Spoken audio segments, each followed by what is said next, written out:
जय श्री कृष्णा, राधे राधे। कैसे हैं आप सब लोग? आशा रखती हूँ अच्छे ही होंगे। स्वागत करती हूँ आप सभी लोगों का लड्डू गोपाल जी की सेवा ज्ञान भक्ति चैनल में। आज के इस वीडियो में हम जानेंगे कि कार्तिक पूर्णिमा कब है और स्नान का शुभ मुहूर्त कब है, पूजा की विधि क्या है और इस दिन का क्या महत्व है वो हम जानेंगे।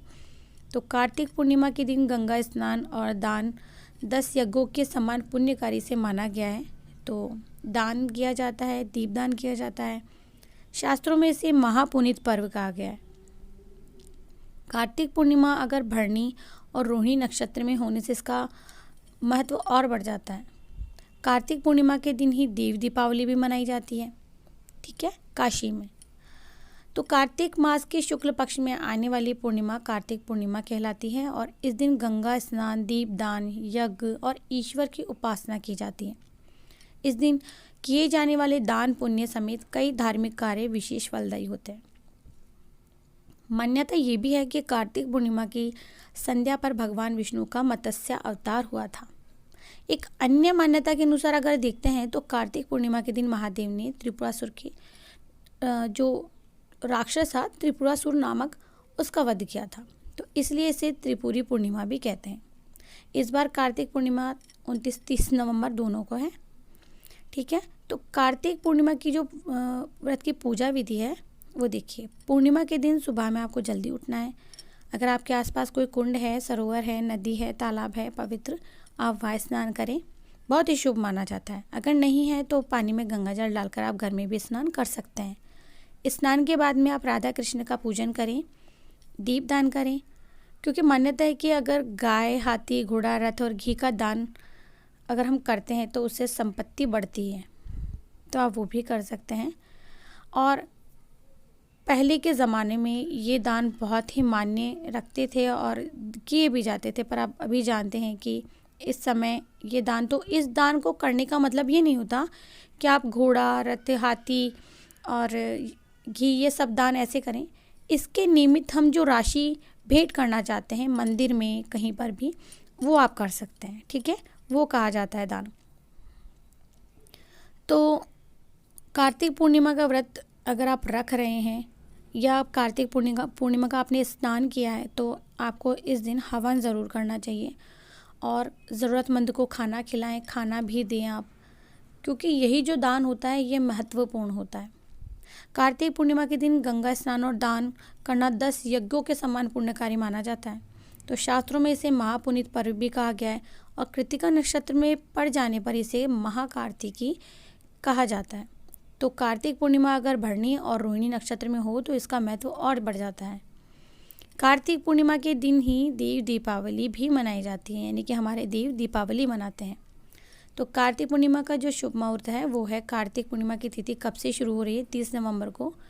पूर्णिमा तिथि का जो आरंभ हो रहा है वो मैं बताती हूँ। 29 नवंबर को रात 12:49 से आरंभ हो जाएगा और पूर्णिमा की तिथि जो समाप्त हो रही है वो 30 नवंबर को दोपहर 3 बजे तक समाप्त हो जाएगी, यानी कि 2:15 बजे तक, ठीक है।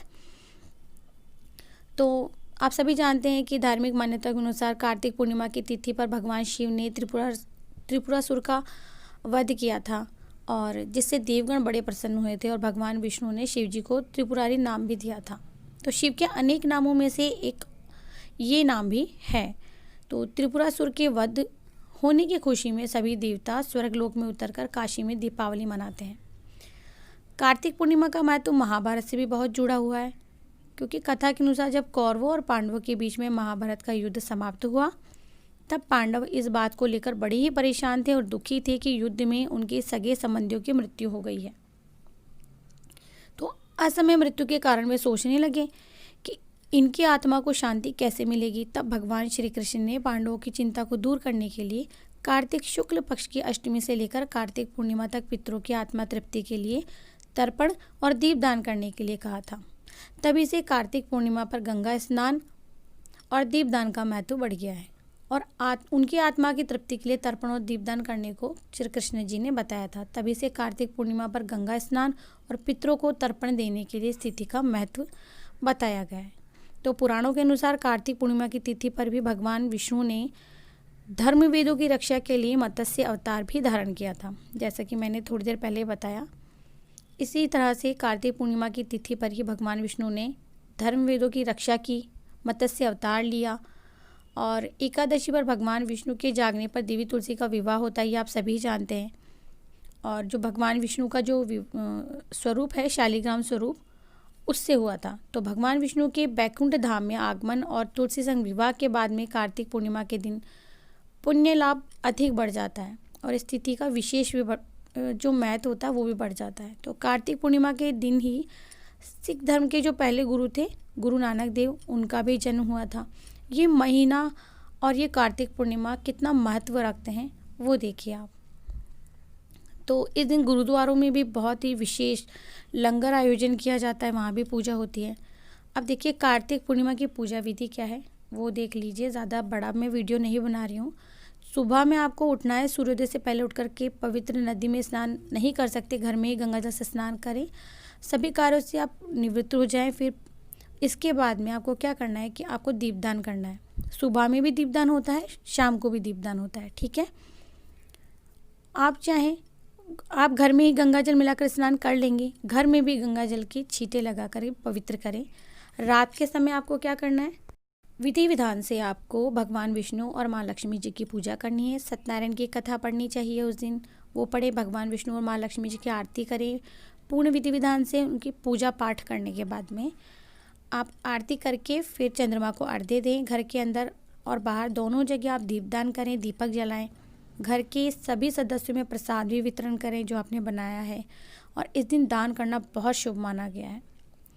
याद रखिए, जो लोग कार्तिक पूर्णिमा का जो पंचमी को व्रत कर रहे हैं 5 दिन के, एकादशी से लेकर के पूर्णिमा तक, वो लोग भी, और जो कार्तिक स्नान जिन्होंने किया है वो लोग कार्तिक पूर्णिमा के अगले दिन खिचड़ी का भोग ज़रूर लगाएं। अपने सभी मंदिर जो जहाँ वो पूजा पाठ करते हैं उस मंदिर में भी और अपने मंदिर में भी, ठीक है।